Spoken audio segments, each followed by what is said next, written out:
Welcome in, everybody, from the stands, coming at you for the first time ever live, which means there's no pauses, guys. There's no resets, no restarts. You screw it up, and you're going to get roasted by the three people who are currently watching us, which might be all of our mothers right now. So, for those who don't know who we are, let's go around the horn and introduce ourselves. Bo, starting off with you. Yeah, I'm Bo Gorham, Alabama grad, living down here in Birmingham, Alabama. Obviously, loving it under Saban. It's bye week, so I don't have to rep the colors. We've got the nice blue on, just kind of relaxing this week. Nice and easy. But Mikey, why don't we throw it to you? Hi, I'm Mikey Rundown, a current student here at OU and right here in Norman. Currently loving it, going to finally be able to watch football games since my last college didn't really have that. Win or lose, I'm an OU fan to the end. We'll throw it back to you, Will. Hey, everybody. Will Rainier, living under duress in Austin, Texas, as a diehard Oklahoma State fan. Got my drinks in hand. What are you guys sipping on tonight?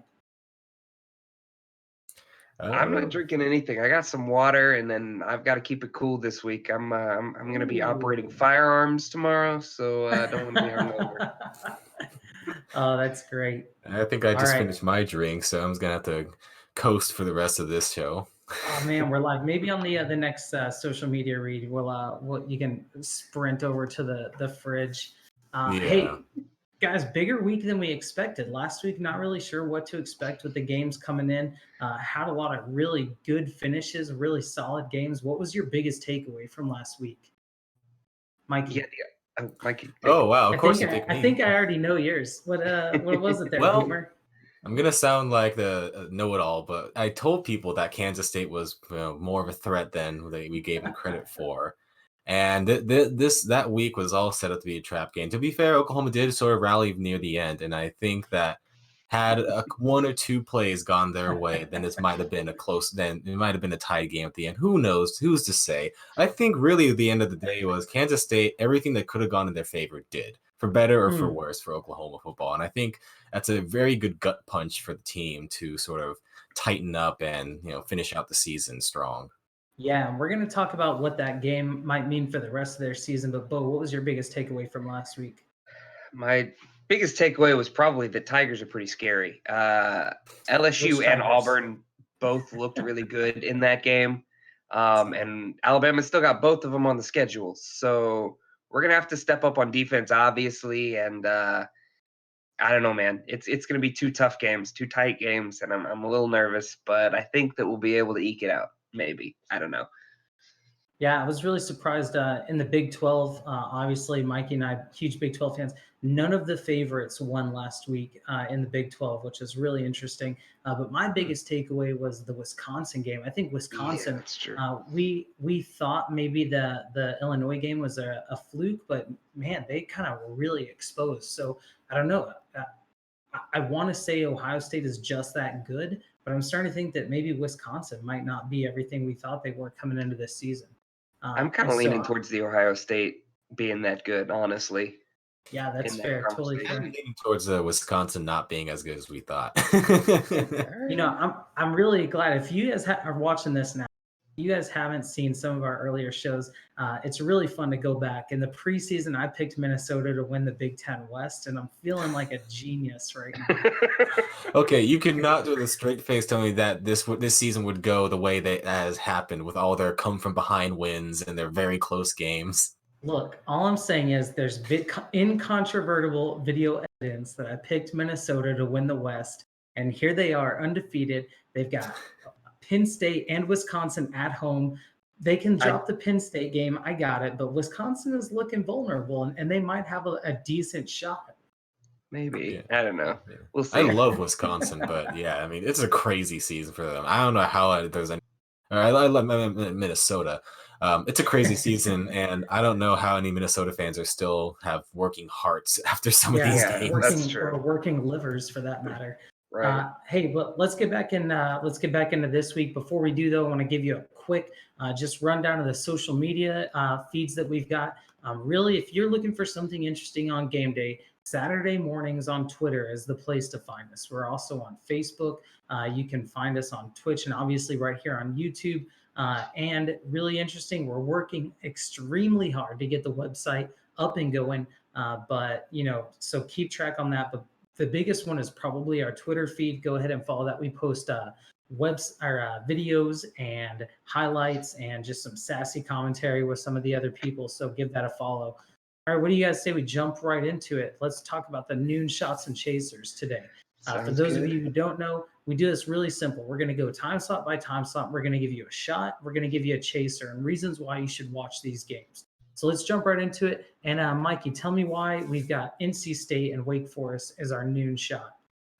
Well, I think it's going to be a fairly competitive game, and Wake Forest has, I believe, a top 5 offense statistically. Now, a lot of people may not say they really have a top 5 offense, but the numbers are there, and I think it's going to be a pretty high-scoring affair, and everyone loves to watch those games.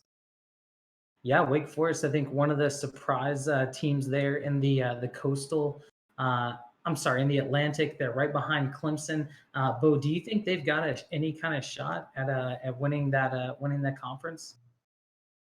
Probably not, but maybe. I don't know. I mean, like I could see some chaos happening along the way, and Wake Forest maybe doing the job. I feel like everybody other than Clemson in the ACC is so up and down. You don't really know what you're getting with them week to week. And so it's one of those things where I don't feel comfortable saying, oh, yeah, Wake Forest has a definite shot. But, I mean, they've shown some promise. Obviously having a top 5 offense is an amazing feat. So I guess it's possible, but I don't know. Yeah, I'm hesitant to jump on the top 5 offense train. They've played Utah State, Rice, Elon, BC, Louisville, Florida State. Not really a great, defensive powerhouses there. Now, they did Rice plays Texas, and that's a pretty competitive. Their only loss this season was an absolute shootout at home against Louisville. I like Wake Forest. I think I think it's college football is fun when you've got a team that's kind of on the outside that has a really good season. And when you watch Wake Forest games and you see the way the fans and the students are really getting into it, I think that's part of what makes college football fun. I love them to win this game. And if that Clemson game weren't in Death Valley, if it was at Wake Forest on Tobacco Road, I might like them to win that game too. But as it stands, it's on the road. So what about NC State, Bo? What do you think about those guys? NC State, I feel like kind of perennially has a lot of talent and a lot of options on the offensive end of the ball. They've come down and given us a little bit of a game in Tuscaloosa a couple of times. Nothing to where we're having a heart attack or anything, but they usually show us that they can still move the ball pretty well. And so I typically like NC State in games. I don't think they're going to be Wake Forest here. I just think that Wake Forest's offense is pretty prolific, and they're not going to be able to stop them well enough. But I do enjoy watching a good NC State game because they do move the ball pretty well.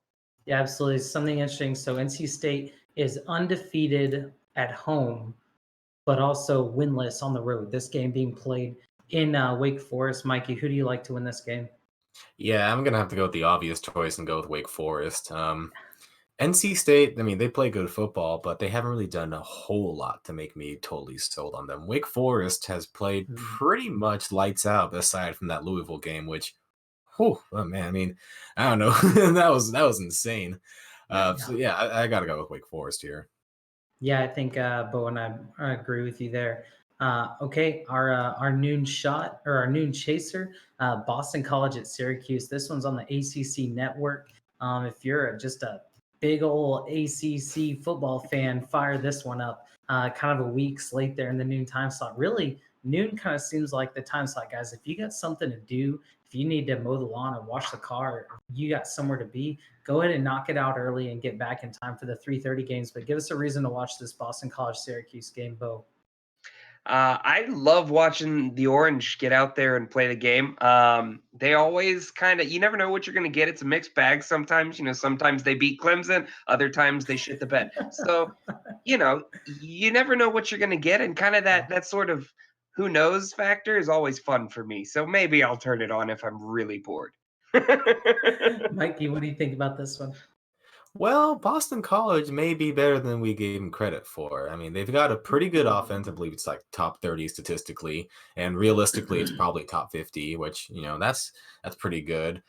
Syracuse is on a bit of a downward trend this season. A lot of people thought they would be better than their record shows. But I think if Boston College can pull out a win, this would be a really good marquee week for their season. Oh, for sure.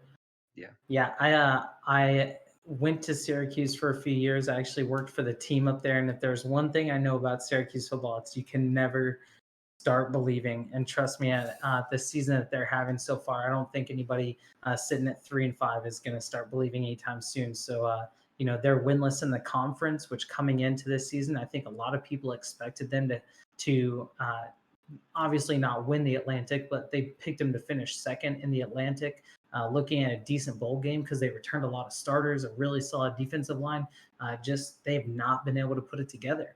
And we saw it fall apart really early with Maryland, and we thought maybe it was a fluke or a one-off, but no, this is just not a great football team. Currently the only winless team in the conference, and I think that continues this week. I like Boston College and what they're doing offensively.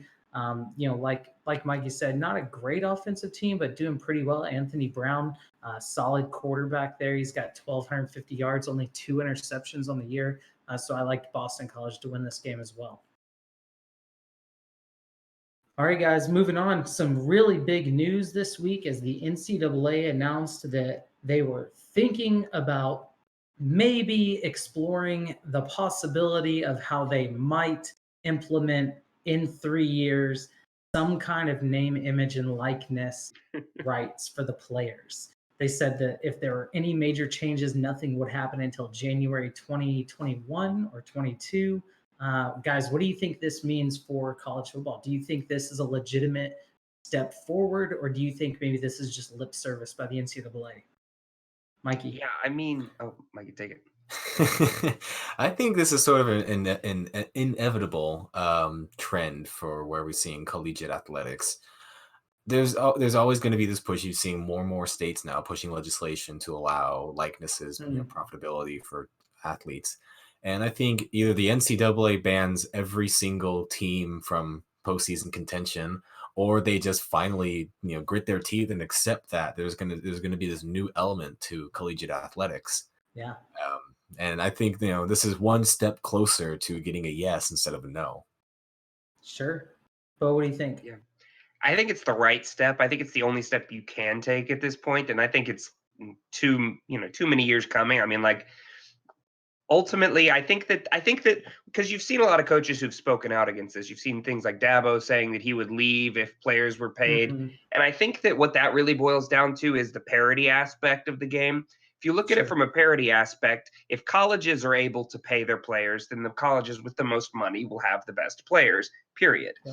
But if you have it so that it's a name, image, likeness, where it's not the colleges necessarily paying out the players, you've got outside businesses sponsoring and things like that. Ultimately, it's up to the player's talent, and it's up to the brand image and kind of the movement that they want to go in. And so I think that that's really the only way you can do it. You can't say, oh, well, we want all of the colleges to pay our players' salaries, because ultimately that's just going to ruin the parity. But I think with the name, image, likeness, I think you got a little bit more wiggle room where the parity isn't necessarily destroyed. I would agree with that. And so my fear right now is that by putting this out there, they're kind of dissuading states from pursuing their own legislation. California is a done deal. The governor signed it. Florida is in the House right now. We talked with Devin Heitner, who's a lawyer down there who actually wrote this legislation for Florida. If you haven't seen that interview, you can go back on our YouTube show and watch it. Really, really good stuff. Does an excellent job of explaining what that law could mean for Florida. But what I'd hate to see is for states to say, oh, the NCAA's got it. They're going to take care of this. And then, just kind of push their legislation back. And then have 3 years come and the NCAA goes, no, we're not really worried about it. And then all of a sudden the states have kind of lost momentum. And now you're kind of back to where you started from. I think. Oh, good. Go ahead. Okay. Well, ultimately, I think that that won't necessarily happen, just because that if it were to happen and the NCAA were to say, nah, never mind, the rest of the states would scramble so quickly to get it, just because that's going to give a giant recruiting bonus to California and Florida, who have already Sure. got these legislations. So Yeah. any state who has a reputable football team is going to immediately scramble to get something through the House and through the Senate and sure. signed into law that's going to take place almost immediately. So I think even if they do kind of drag their feet on it through the legislation, I think that ultimately if the NCAA decides not to, then the legislation is going to come regardless.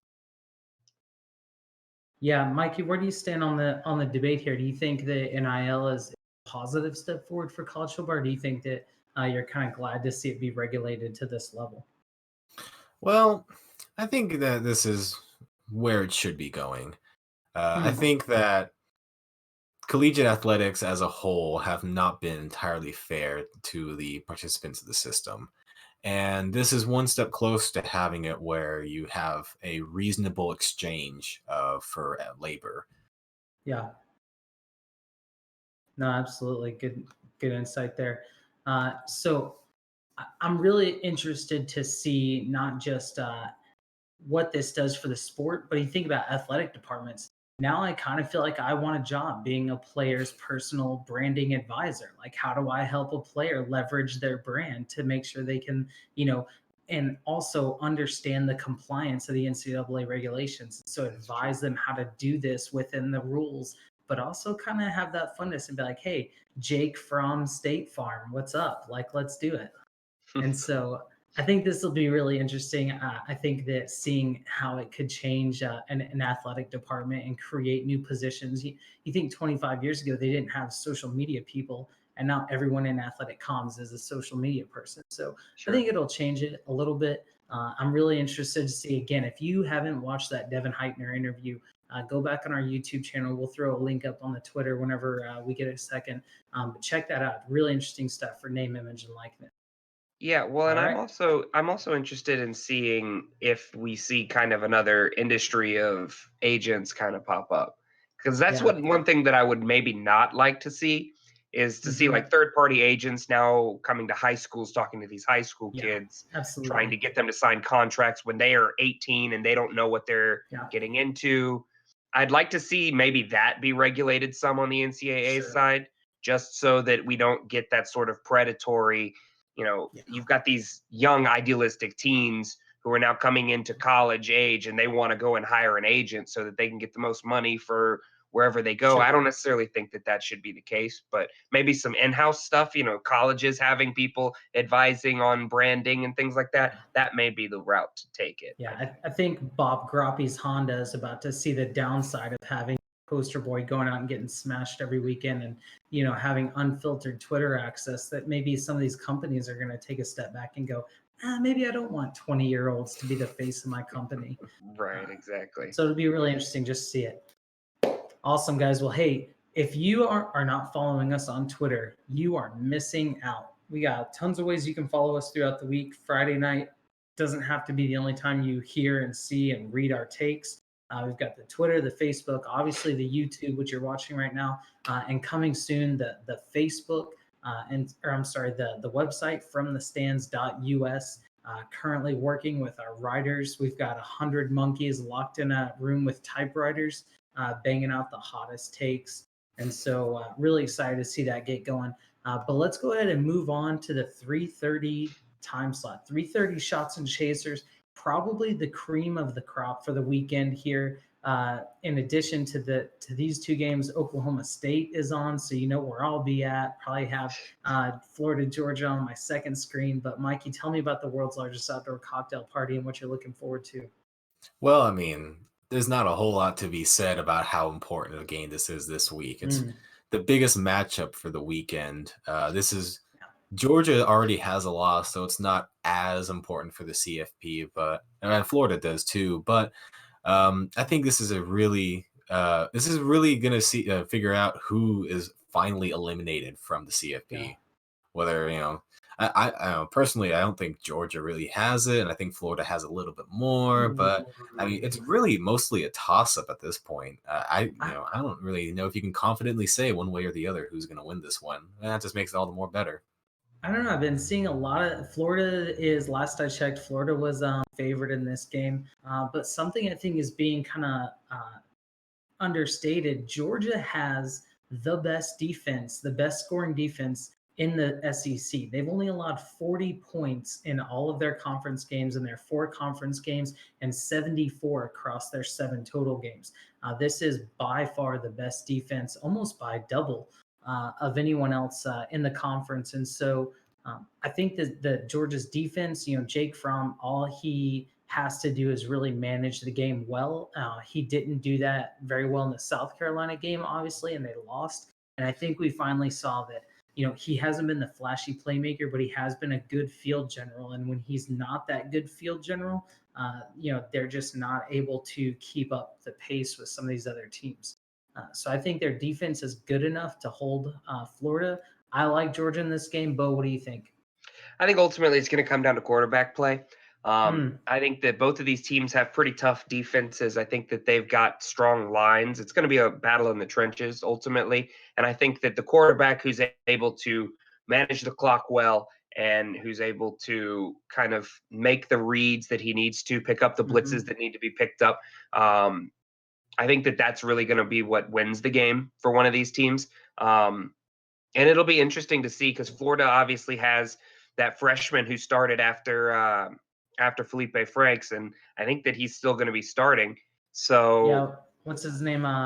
Something Harris. No, let me look it up real quick. It's not Kyle Trask because Trask is the other one, right? Florida quarterback is, it's not Emory Jones. I think it is Kyle Trask, isn't it? Is it Trask? Maybe it is Trask. This is the You're danger the of SEC doing guy, a live not show. us. Yeah, this is the danger of not writing my notes down. I think it is Kyle Trask, and Let's say ultimately it's gonna come down to the quarterback battle. And I don't think that Jake Fromm's gonna get done. I think Florida. I'm gonna give Florida the edge here. I have always kind of been skeptical of Jake Fromm. He's had some big, he had some big years, but ultimately, I don't think that I think he doesn't have a bounce back mentality. He makes a mistake and then he can't get it out of his head and it kind of eats at him.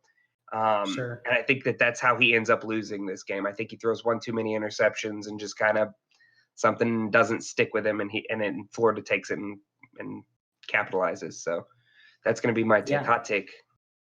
Yeah, this is going to be a true playoff elimination, right? Because the loser of this game has no path to the conference championship game, and will be sitting on the outside as a 2-loss team, not making it to their conference championship game. So this is truly a playoff elimination. We're going to say it's Trask, and one thing to note, Kyle Trask has thrown 7 touchdowns in his last 2 games. And so, looking at that, trying to see if that Florida offense is going to be enough to overcome that Georgia defense. I think when it comes down to it, I'll take the defense every time. Talking about Georgia quarterbacks, and let's go ahead into the 3:30 chaser. Utah and Washington. Of course, Washington with Jacob Eason, the old Georgia quarterback. So that's what we call a segue. I like Jacob Eason in this game. He's had some really strong games this year outside of the Cal performance, of course. Outside of that Cal game, he's finished every game with a grade of a 73% or higher from Pro Football Focus. So he's been really, really solid throughout the entire season. When he's under pressure, though, he's got a 41.2 passer rating. Yeah, that's rough. The good thing, though, he's only been pressured on 20% of his dropbacks, which is the 12th lowest percentage among all quarterbacks. So when the defense can get to him, they really get to him, both mentally and physically. The good thing, though, Washington has a solid offensive line that doesn't allow a ton of pressure. But is that going to be enough, do you guys think, against Oregon, who's got an incredible defense, almost an SEC defense that we've called on this show a couple of times? What do you guys think, Bo? I was under the impression it was Utah. It is Utah. What did I say? You said Oregon. They're basically the same thing. I mean, they are both really strong defenses, but I believe it's Utah, and I think you're right. And I know my Utah friend's going to throttle me for saying that. Yeah, I think that Utah's defense may be able to rattle him a little bit. I think it's going to be another one of those mental things where is he going to be able to bounce back? Because I think he's going to get in a little bit of trouble early on. just because I think that Utah's got a really tough defense. They've got a good D-line. They've been able to get some hurry-ups, maybe not necessarily some sacks that we'll see at the beginning, but if they're able to make him mobile, I think that he will kind of not be able to step in there and kind of get into that headspace that he needs to be. We'll see. I like Utah's defense, but I still think that Washington may upset Utah this week. But I'm not sure. This one's kind of a toss-up for me, just because I really do, like you were saying, I really do like him as a quarterback, and I like Washington's offensive line. So I want to say Utah, but I was let down by Utah earlier in the season, so I'm gonna go with Washington, I think. Looking at Utah's defense, not Oregon's defense, Utah is only giving up 10.3 points per game, which is 4th best in the nation. They're only giving up 231 total yards per game, which is 3rd best in the nation. So this is a formidable defense by any standards. Their rushing game, they're really locking teams down. Their rushing yards per game is number 1 in the country at 56.4. So, Mikey, do you think that this defense is going to be enough to go and take care of Washington? I think so. I'm going to go with Utah on this one. Utah, for the most part, has played really good football. Their defense, of course, is stellar. And I am just not really been totally convinced by Washington's offensive play. I'm not really a fan of Eason. I'm very much of an eye test sort of person. So to me, just watching both teams in their games, I think Utah just plays better football this season. Being at Washington's going to be a struggle, of course, but I think big games, I think Utah is going to pull it through. It seems like they're like us and they drop the small games like against USC. So I think this shouldn't be too big of an issue for USC Utah. is a small Washington game. and Seattle, do they play in the same stadium, or does Washington have their own stadium? Do you guys know? I don't know off the top of my head. We need a Pac-12 person here. Yeah, where's JJ? JJ loves his Pac-12. Hey, but seriously, you guys watching out there, if you guys know the Pac-12, like really love Pac-12 football, I know you guys are probably still at work or maybe on your commute home because of the crazy time zones. Traffic. We really could use a Pac-12 person here. I was going to say, if Washington plays in Seattle Stadium, if they play in an NFL stadium, it's really hard for some of these college teams to fill those NFL stadiums out. Unless you're in the SEC, but there's not really any NFL teams down in SEC countries, so they don't have that There's problem. a few. I think there's 3. 3. Depends on whether you count the Falcons as a team or Florida in general. So there's all that too. But yeah, I think being at Washington will pose some problems. I think that for the sake of the Pac-12, Utah needs to win this game, because if they want any shot at getting a team in the Pac-12 from the Pac-12 in the college football playoff, Oregon and Utah need to meet each other as highly ranked as possible. Because if anyone besides Utah gets to that game that Oregon plays, I don't know if Oregon can get into the college football playoff. We'll talk a little bit more about that here in just a minute. Let's go ahead and talk about it now. Let's do a game called Either, Neither, or Both. And it's going to work like this. I'm going to throw out a scenario, and then I'm going to give you 2 teams. And you're going to tell me within the confines of this scenario if either team fits, if neither team fits, or if both team fits. Make sense? All right, yeah. Mm-hmm. All right, let's go ahead and start right there where we were talking about. Who gets into the college football playoff? The Pac-12 champion or the Big 12 champion? So let's walk this out. We're just like we were talking. Say Oregon and Utah both meet in the Pac-12 title game, and the winner of that game, that's one scenario. Or Oregon and or Utah and any other team, play in the conference championship game. There's 2 different ways to look at this. I think, and I'll throw it over to you, Mikey, in here just in a second. I think the only way the Pac-12 champ gets in is, like I said, if it's Oregon and Utah, both of them only have that one loss, and then the winner of that game has an outside shot. But over to you, Pac-12 champ and Big 12 champ, either, neither, or both, Mikey.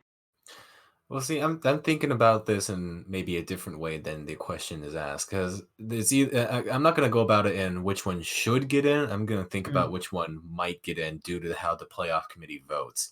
And I sure. think right now they're probably going to go with a Big 12 team over a Pac-12 team, and it's up for debate whether or not it's deservedly so. I think if Hmm. if the Pac-12 team's a better team, then they should be in. But I think with the sort of I wouldn't call it an agenda because I don't think there's really a actual movement against him. But I think that there's a slight bias for the Big 12 champion over the Pac-12 champ. So you don't, do you think it's more likely that it's a Pac-12 slash, or do you think it's more likely that it's a Big 12 champion or that another conference gets two teams in? Well, it depends on who the Big 12 champion is. If the Big 12 champion is a one-loss Oklahoma or one-loss or no-loss Baylor, then it's Mhm. going to be 100% the Big 12 champion. Oh yeah, I mean, an undefeated Power Five champion has to get in the Yeah, playoff, right? obviously. Unless there are, unless all five conferences and Notre Dame are defeated, which never happened.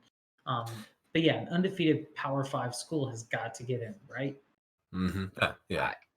I, I guess, So, yeah. I don't know. I think ultimately it's going to come down to that strength of schedule and looking at the mm, teams. A lot of that, I feel like the CFP a lot more now lately has become eye test.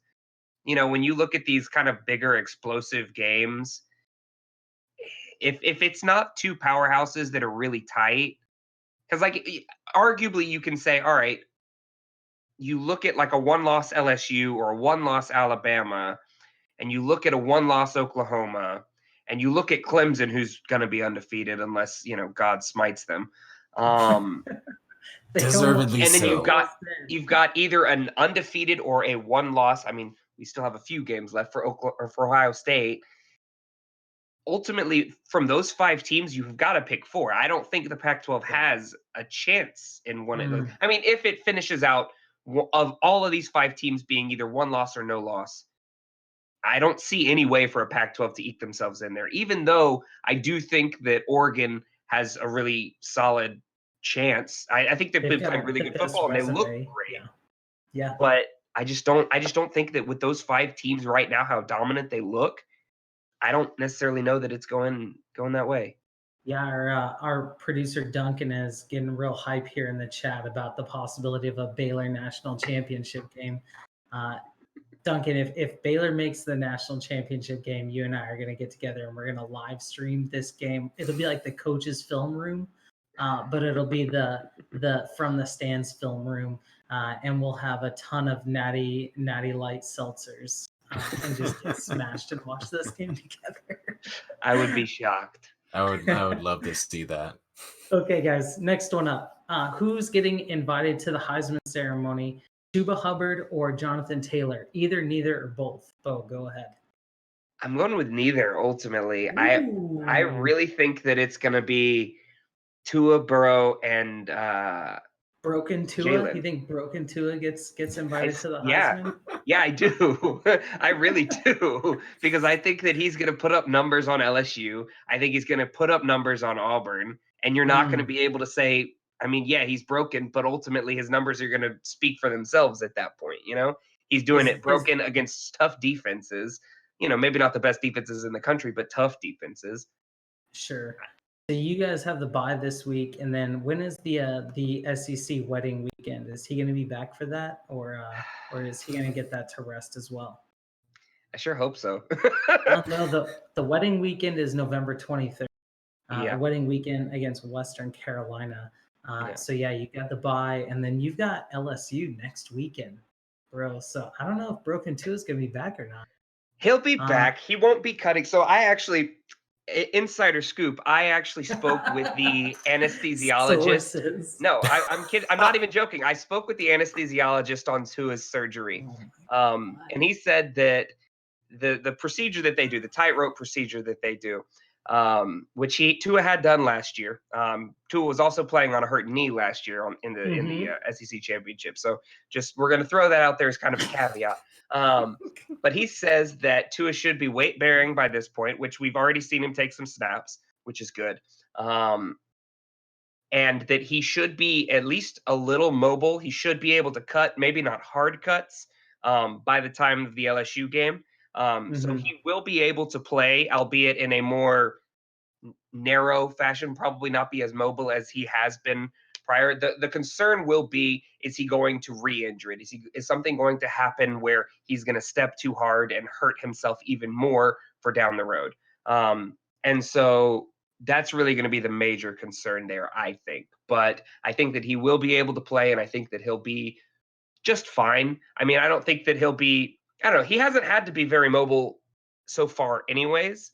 And LSU's defense hasn't shown me anything that makes me think that they're as dominant as they have been in the past. I think that they're a solid defense, but I don't think that they're as dominant. So I don't know. I give Tua a fighting chance to put up Heisman-like numbers on LSU. Oh, Bo from Alabama, the Alabama guy. Only you could take an either, neither, both about two running backs and give us a 3-minute rant on Tua's knee.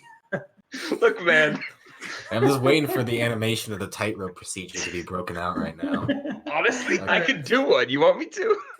No, because ESPN already did 5. Mikey, either, neither, or both. Chuba Hubbard and Jonathan Taylor. I'm gonna say neither, realistically, but sort of. I would love to see Chuba get in there, because what he's doing in Oklahoma State is he's kind of the unsung hero right now. Him and Tylan Wallace. Wallace, breaking news. I guess you haven't seen, torn ACL. He's out for the season. Oh, I did not hear about that, actually. So that sucks, because he was basically the 1B to Chuba Hubbard's 1A of the offense. They were basically the entire offense, and I'm not really sold on, what's the quarterback, Sanders? Spencer Sanders, yeah. Spencer Sanders. The kid's a freshman, leading the country in turnovers, but he's not he's bad or anything, but whatever. One thing you don't want to be leading the country in turnovers. Do not want to be, especially as the quarterback. Yeah, Chuba Hubbard, guys. I mean, through their 8 games, he has 1,381 rushing yards, 16 touchdowns. He's averaging 6.4 yards per carry, and these are pretty legitimate stats to be 2/3 of the way through the season. I mean, you're looking at a 2,000-yard rusher. When was the last time a 2,000-yard rusher wasn't invited to the Heisman ceremony? So I think if he breaks 2,000 yards, I think he gets the invite. Jonathan Taylor is a great player. He fits that system well. But ultimately, when you look at the stats, Chuba has just incredible. He's just the ability to break off those runs. I don't know if you saw during the Iowa State game, he broke a number of tackles and then just literally outran the secondary to the end zone. It was incredible. It was like an 84-yard touchdown. And just dead sprinted the entire way and just blasted the entire defense out. I think Chuba is sort of like a mini Barry Sanders for Oklahoma State. I like it. The Canadian Barry Sanders. Which would be good, because Barry Sanders never beat Oklahoma, so I'll take that any day. Wow. Big slap across the table here. Yeah, that was awful. I will say this, back to Tylan Wallace, and we'll move on after this. I'm selfishly hoping that this torn ACL means that he's not going into the draft, and that we can have a second year of Sanders, Hubbard, and Wallace. I think that's reasonable. If so, I think that's going to be enough to get to get a lot of preseason buzz for my Cowboys. So I'm looking forward to it. All right, let's move it on. Either, neither, or both. We'll start with Mikey on this one. Gets into the Big Ten championship game, Iowa and Penn State, either, neither, or both. I would love to see Iowa State in the Big Ten. I would probably go with a very soft either for Penn State. Okay. I don't think that they will, but I'm not going to rule out the possibility that they will. Iowa, I still think Iowa's going to cut it. Penn State, I'm going to give a little bit of credit for. Okay. Well, just to kind of refresh you guys right now, I think Iowa is in second place in the West, behind Minnesota. And so you're looking at, pull this up. But while I'm pulling this up, Bo, give me either, neither, or both. Penn State, Iowa. I'm going to go either. I think that both of them have a pretty solid shot here. I mean, obviously Minnesota has 2 games that they've got to win that they may not. Even though they're at home, I think a Penn State win is probably out of the cards for Minnesota. And I think that their last one is who is it? Michigan? No, it's Ohio State, but they play that game. I'm sorry, Wisconsin. They play Wisconsin. Wisconsin and Penn State at home. They do not play Iowa State. Right. And I Ohio State still, this yes, I know that everybody says that, oh, Wisconsin got exposed this week, but I don't really, I chalk it up to Ohio State, or I think that Ohio State is an extremely strong team and doesn't necessarily get the hype that it needs right now because, you know, you see these guys that everybody's talking about for the Heisman, but Ohio State is tough as anybody, and I think that they look may like be world arguably beaters the right best team now. in the league right now based on their resume. Yeah, I think that's very fair. I think that Minnesota probably doesn't do it, and I think is probably going to drop to 2 losses here. And if Iowa wins out, I'm not sure who Iowa has on the rest of their schedule, so that's a big. Iowa is on the bye this week. Then they have Wisconsin at Wisconsin, Minnesota at home, Illinois at home, and then at Nebraska. And so they've got a big chunk of their Big Ten West schedule still left to play. Yeah, they've got a lot. I don't necessarily know if they'll do it. I think Penn State has a shot as well. And I think that if Iowa doesn't do it, Penn State might. And if Penn State doesn't do it, Iowa might. I don't know. I think that there's enough of a percentage on both sides of this, either, neither, or both, that I think that one of them will probably get it done. I would love to see an Ohio State upset from Penn State. I would be shocked, and I'm sure JJ would be. You know, I don't know. He can't pull out his hair. He doesn't have any. So he'd probably be throwing his shirt, getting naked, burning couches. God knows. But let's go full West Virginia. Penn State, I think, has been the quiet sleeper, undefeated team this season. And I would love to see. And it's funny because they don't have that Heisman guy. I think that's why they haven't gotten a lot of hype. They don't have the one guy that's like, oh, that's the guy, you know? Yeah. And so sometimes those teams end up being significantly more difficult to beat than the guy who has the star player. Sometimes those teams go to the college football playoff and don't score any points. Yeah, that's true. But I don't know, man. I give Penn State more than a fighter's chance against Ohio State. Ooh, all right. We'll find out on November 23rd. Is that Thanksgiving weekend? Yes, that is. That is Thanksgiving weekend. So while you're making your turkey and cranberry sandwiches, we'll be able to talk about that game. Awesome, guys. I got to go back. You said that Penn State might be the quiet, undefeated team. Are you forgetting about Baylor? Baylor is like on nobody's radar. But I don't necessarily think Baylor's going to make it out completely undefeated. I think Penn State could make it out undefeated. Really? So Baylor has Oklahoma, Texas still left to play. So I could see them going, 1-1 on. Watch them beat Oklahoma and then lose to Texas. It would be about the most Baylor game ever.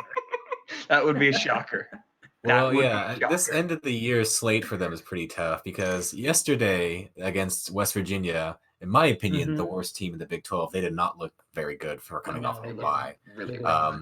And that was a home game too. They go to TCU next week, which is gonna, or maybe it's the week after. No, it's next week. Which is probably might be tougher than they thought. They have now, admittedly, they are home games against Oklahoma and Texas, but that is the one saving grace. Yeah. I still don't think Baylor does it. So, but we'll see. I've been wrong before, and I'm sure that I'll be wrong again. We'll see. Any given Saturday. Right. All right. Let's go to the 10 o'clock shots and chasers. 7 o'clock. Let's go to 7 o'clock. We don't want to skip out in the spiciness that is 7 o'clock. You're right. You guys, you see, this is why I've got such great co-pilots here, and I probably need to cut down on these. Let's talk about 7 o'clock. I'm not skipping this Memphis game.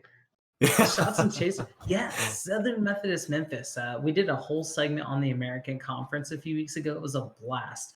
I actually really enjoyed having to do the research for that because it opened my eyes to the American Conference, which I think is the most entertaining conference in college football this year, at least in the Group of Five conferences. Hands down, making a case for for this ability to make a case to be a Power Six and to really open up and show the country that, hey, there could be 6 legitimate conferences. And I think if we can do that, that'll be the first step to expanding to a bigger playoff, maybe an 8-team or a 6-team playoff. So I can agree with the that. 7:00 shot, SMU at Memphis. SMU is undefeated, but Memphis is the home favorite here. What do you think, Mikey? Ooh, SMU, what a season they've had. From beating TCU in the Battle of the Iron Skillet to continuing on their undefeated streak. Now this might be the toughest game of their season. Memphis probably going to be a sold-out crowd. I mean, it's going to be an insane environment. Yeah. I still think SMU. Well, I mean, this is a really tough one because SMU has really good games, and then they have games where they almost lose to Tulsa. So, because the American is such a good conference. In my opinion, a better conference than the ACC. I would agree with that. I think definitely it is more watchable. Yeah. Memphis is going to give them all they're got, but I'm going to go against what I might think normally and go with SMU. So you're going to do SMU. Would you do SMU at +5, or would you just say straight up? I think straight up. Okay. All right. This is really going to be a huge week for them. I'm disagreeing with you completely. I've been watching this Memphis team pretty closely just because I kind of decided that I was going to watch this Memphis team after I picked Temple over Memphis at when Temple played them. Oh my God. Because Memphis, up until that Temple game, had looked extremely well. It was undefeated, looked like probably one of the tougher teams to beat in that group. And then I picked Temple just because Temple had them at home. And I thought Temple may be able to eke one out here, and they did. But Memphis has come back and has won their next 2 games. And Memphis, I think, is going to continue to win. They're at they have a completely sold out crowd, 50,000 plus, which I think is going to be 58,000, which is Gameday's in town. Yeah, Gameday's in town. Ooh. Memphis fans are going to be riled up. I don't think SMU is going to realize how hostile of an environment they're going to go in against this Memphis team. And I think that Memphis is going to come out blood in the water, ready for this team. And so I think that Memphis is going to come in, and I think Memphis is probably going to win this, and I think it's going to be by more than a touchdown. Ooh, wow. You're just laying it on, aren't you? I really think that Memphis is a very good team this year, and apart from a couple of hiccups in that Temple game, I think Memphis would have been undefeated this season. So. Yeah, and Mikey, you brought up Tulsa. So Memphis beat Tulsa by a point. But SMU won in triple overtime. So before he is pump the brakes on Tulsa, they're giving a lot of good teams trouble this year, even at 2-6, being competitive in against some of these tougher opponents.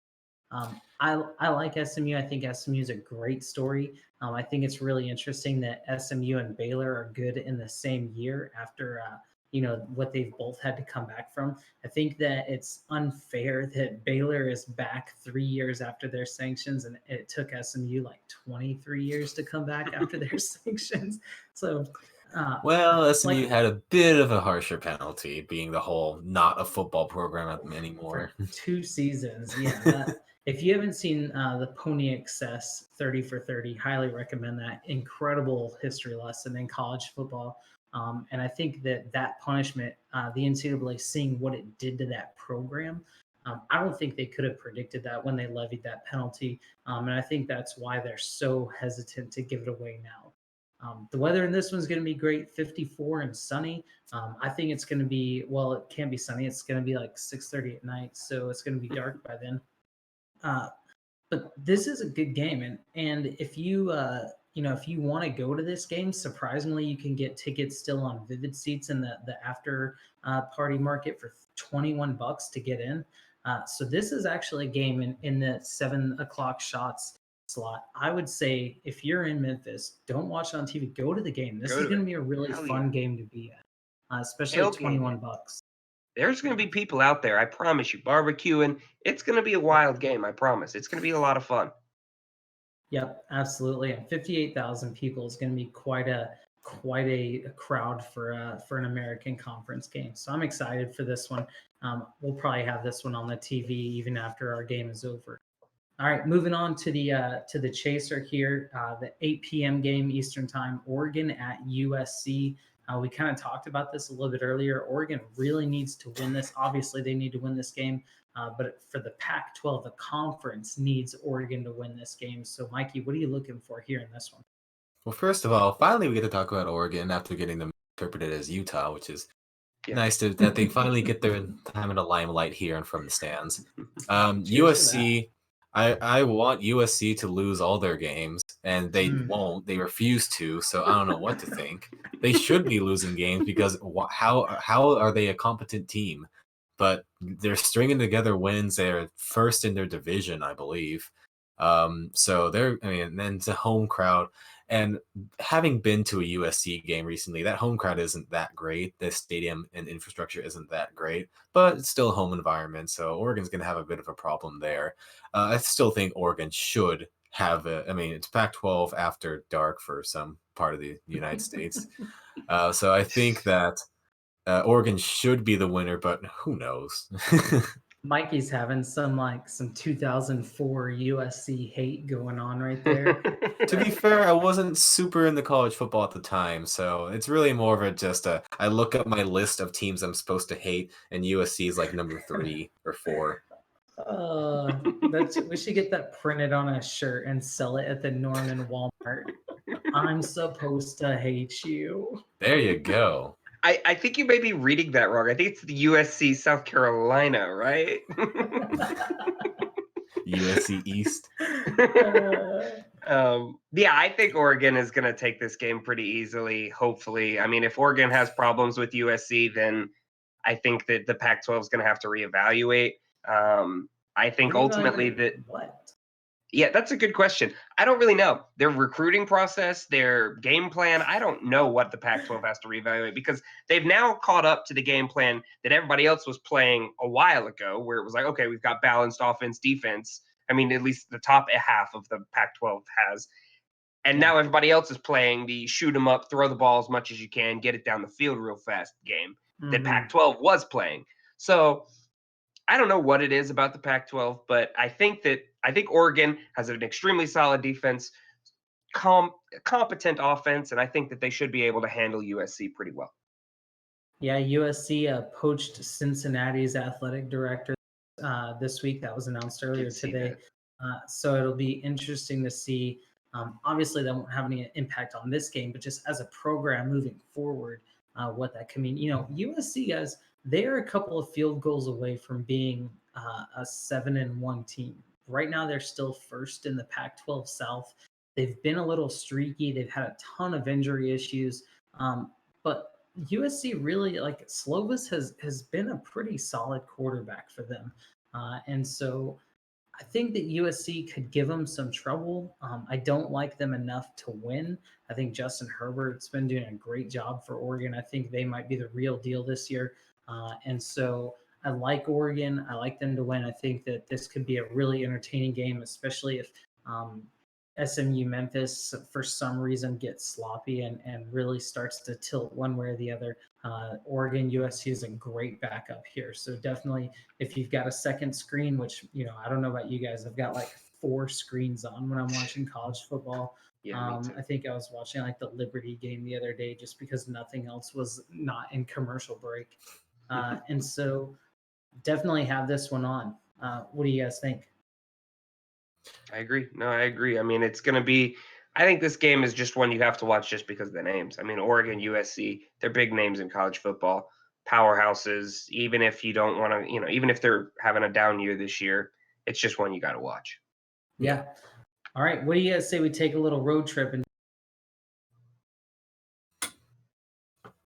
Yay. No, nothing. Okay. I like a good road trip. But I think we might need to remind people where to check us out next, though. Guys, I'm the captain of this ship. Social media read. Let's do it. All right. Fire it up, Caleb. Duncan. All right. Hey, throughout the week, if you want some more of full takes or just a little bit more of our sass on Saturdays, go ahead and follow us on Twitter. That's probably the best place to find us. We're also on Facebook and obviously right here on YouTube where you're watching us. And like I said before, we're really excited to get this website up and going. And so keep it up. Keep following us, retweet us to your friends, tell us that we're idiots because we probably deserve it. And yeah. Look, man, all the right, way there you Will's go. going right now. There's your social media read, Bo. You know what? Why don't you do the next one? All right, sure. I'll introduce it. We got a new segment here. We're going to do a CFP Carpool here, a little ride along. Who's going to be driving? Who's going to be riding shotgun? Backseat drivers? Who's kind of still in the hunt for the CFP? We're going to kind of talk about a couple of different teams and whether they're kind of in control of their destiny or whether they need some help or whether they just think they're in control of their destiny. I don't know. That's right. Hey, we just talked about this game at length, but if SMU wins this weekend, what do you guys see? Where at in the car are they in the driver's seat, or are they kind of they going to need a lot of help? What do you think, Mikey? Well, I think, in a perfect world, they would be in the driver's seat in a very fair and honest, non-biased sort of selection committee. But G5 already puts them at a disadvantage, so I think they'll be in the playing shotgun. But if some crazy combination of games happens where we see multiple people already eliminated, and you still have an undefeated SMU with a Power 5 win against TCU, it's not it's not impossible. It's not impossible. I'd probably put them in the back seat. They're riding along. They've got a shot, but I don't necessarily see it happening. I think it would take quite the amount of chaos. It'd be an 18-wheeler to the front, head-on collision here for SMU to be the one going, I think. Alabama always holding the little man down. First UCF, now SMU. Look, man, you saw UCF. You saw how it went. Didn't they beat Auburn? Yeah. I don't know. Yeah, I saw a 13-0 UCF team, national champions. I don't know. That's just me. Yeah. Look, I got enough of it the entire next season. I remember let me just give a little anecdote on that because you guys got me riled up now. So I went to the Alabama opener in Orlando the season after UCF had its perfect season. And sure enough, because obviously Orlando is UCF country, I look up and there's a plane flying overhead and it's got a tail that says, "Congrats, UCF national champions." And I'm sitting there thinking, man, they're petty.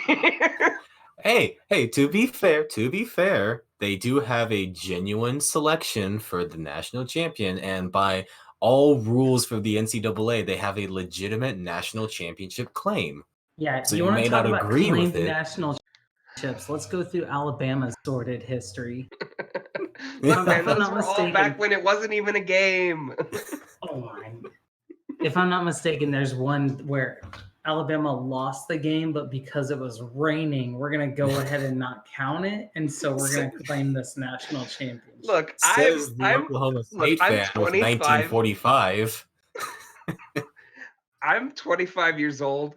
I don't even remember those championships. Let's move on to the next one. All right. Oregon, where do you guys think they are? We just talked about them. Where do they sit in the car? I think if they win out, they've got an argument. I mean, if they're a one-loss Pac-12 champion, they have to be in the conversation. An argument, so they don't control their own destiny. Even if they win out, you don't think they're an automatic qualifier? I don't know who's an automatic qualifier, even if they win out. I mean, even if... Oh my gosh, what?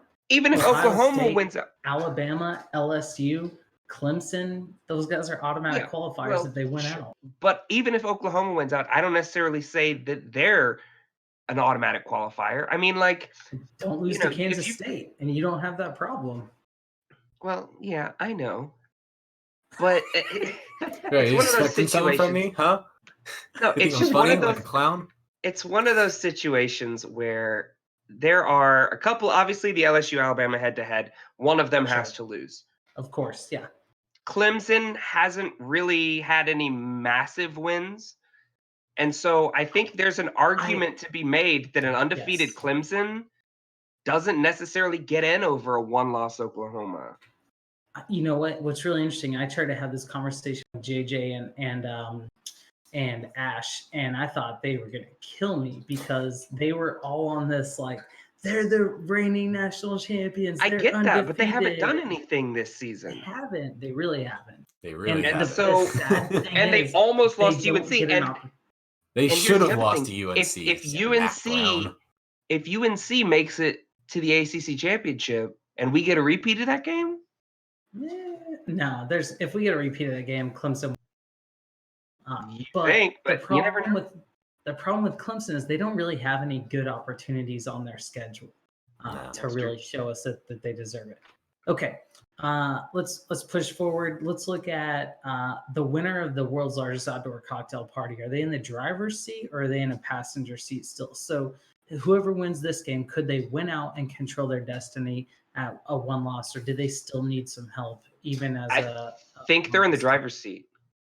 Yeah, I have to I agree. think they are, because if they win this and then beat the SEC champion, be it Alabama, LSU, or I guess Auburn doesn't really have a shot anymore, but Alabama or LSU, then yeah, I mean, I think that they've got an argument to be there. I don't know if they're necessarily an intentional, an immediate qualifier, but Sure. if they win the SEC championship over a one-loss Alabama or a no-loss Alabama or a no-loss LSU, yeah, I mean, they have to be in the conversation and probably will knock out either the Alabama or the LSU.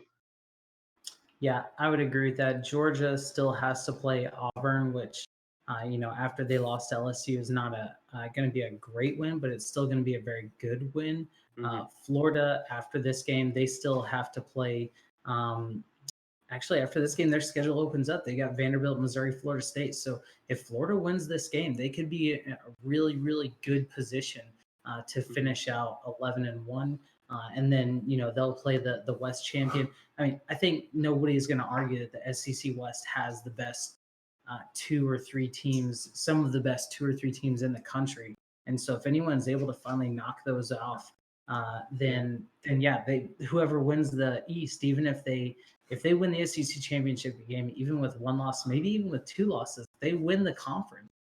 They've got to be in the conversation, right? Yeah, for sure, no doubt. Yeah. All right. Let's do one more just for funsies.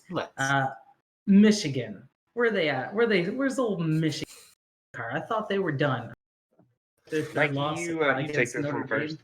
I think to everyone except Michigan fans, and probably including Michigan fans, they're pretty much done for. So Michigan's like the backseat driver, where they're screaming the directions like, "No, we got this." Now we put them in the trunk. If this happens, and if this happens, and if this happens, then we're in.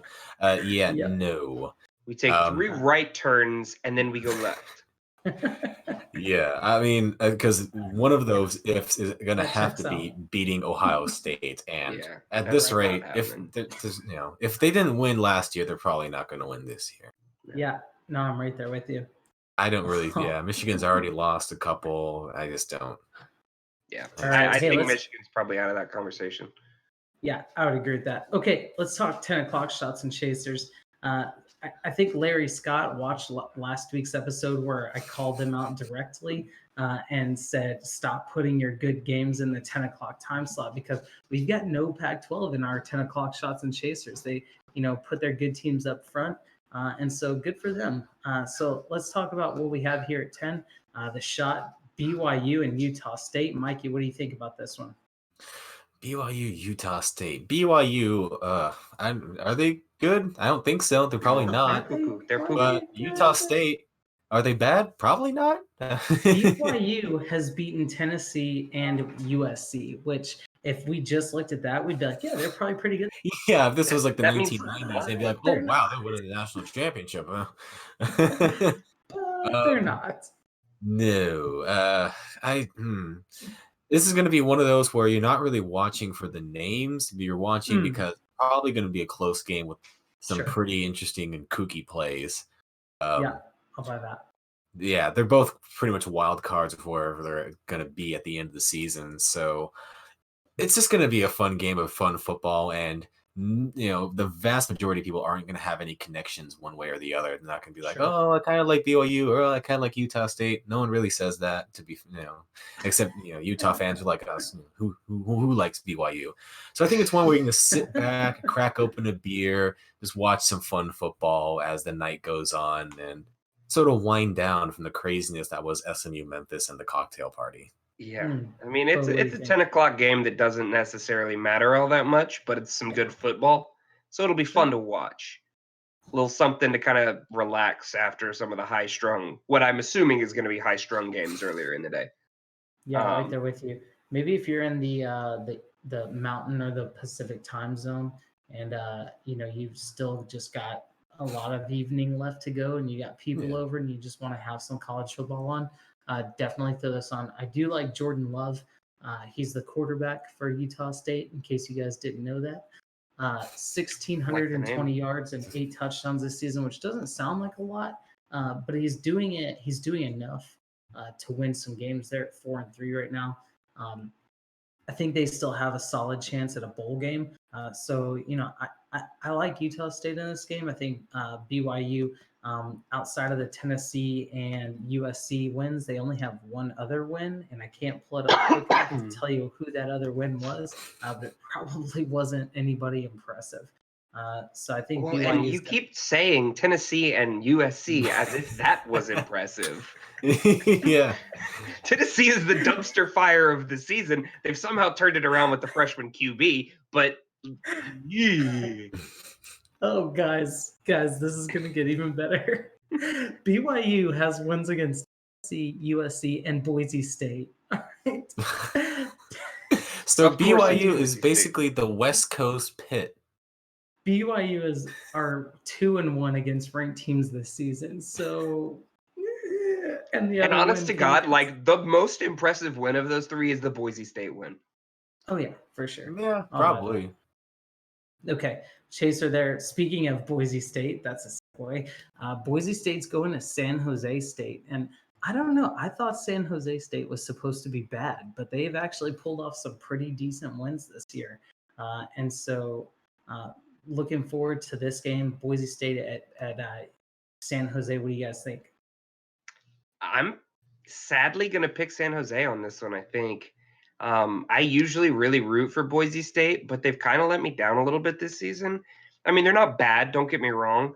But again, losing to BYU is not something that I think that is it's not forgivable, really, I guess. So I'm going to at San Jose State. If it wasn't at San Jose State, if it was at Boise State, I'd probably give the edge to Boise State. But I think that San Jose State's going to do enough to kind of stifle Boise State's run game and kind of do it for them. Yeah, I don't know. San Jose State beat Arkansas and Army. Army was a team at the beginning of the year that I thought could have gone undefeated if they beat Michigan. They're sitting at 3-5. They've lost 4 straight, so kind of in a tailspin there at West Point. But I don't know. I still think Boise State has enough to beat San Jose State. This is still a ranked team that we're talking about, and San Jose State has definitely shown flashes, but they're not a great team, and so I think that Boise State's going to be enough. Mikey, do you have anything to add on this one?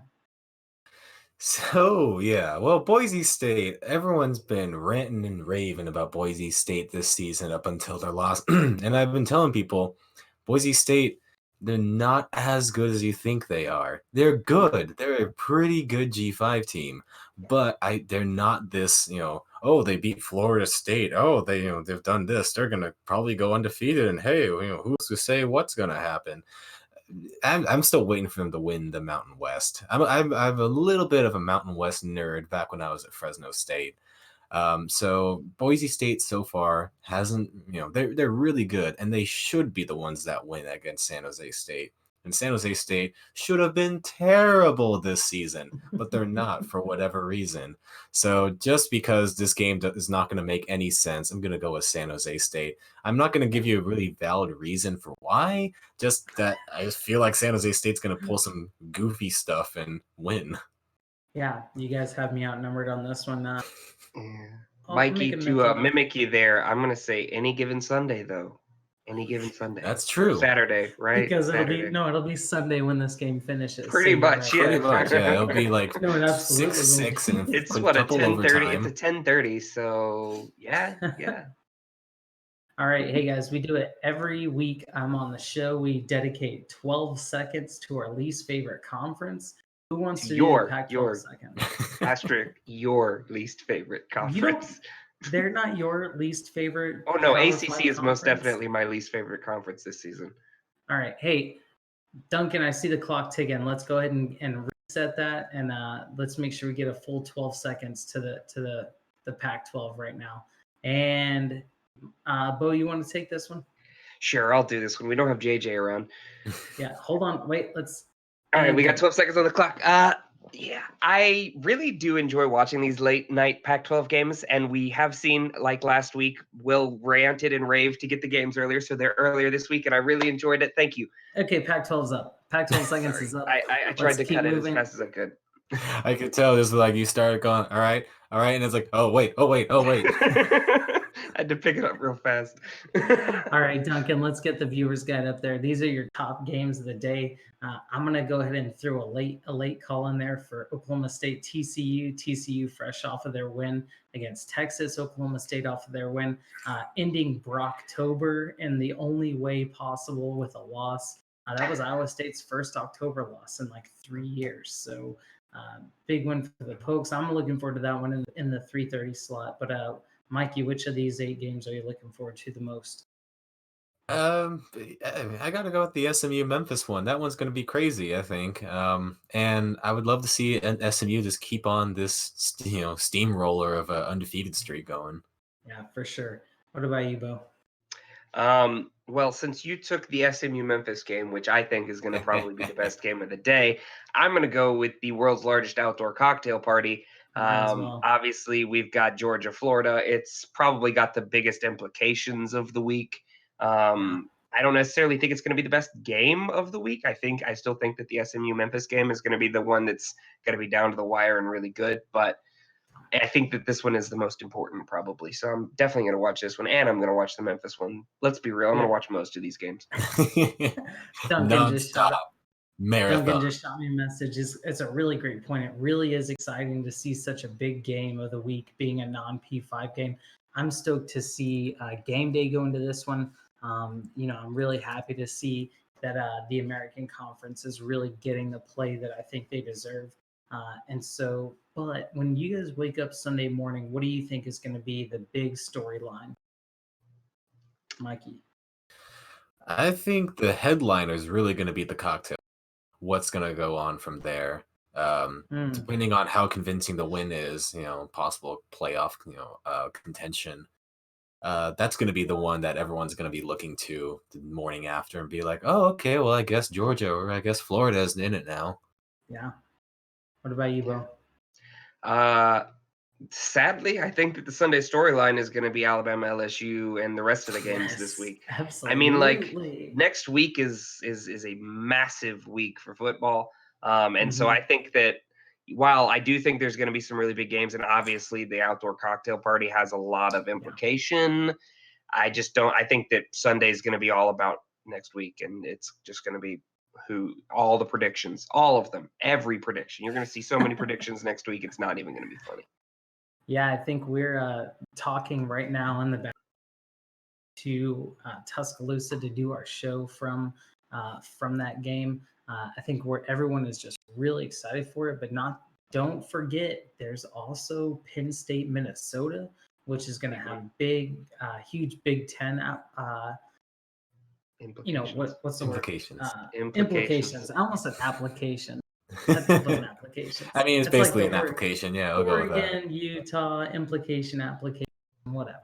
But yeah, I think we're really excited about other games on that schedule next week, looking pretty good too.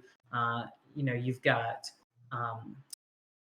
Alabama, LSU. Obviously, we talked about Oklahoma is going to play Iowa State. I think that could be a good game. See if they can bounce back. And then you've also got TCU, Baylor. So TCU, depending on what they're able to do this week, they've already beat Texas, and now they've got Baylor at home. So that could be another one for the Big 12. Yeah, next week's games are going to be really, really interesting. And you have to love November college football, right? This is exactly getting down to the wire.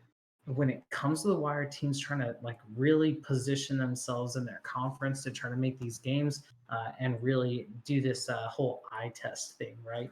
Yeah. So got to show there off. you go. That's it. All right, Mm-hmm. Mikey, final thoughts?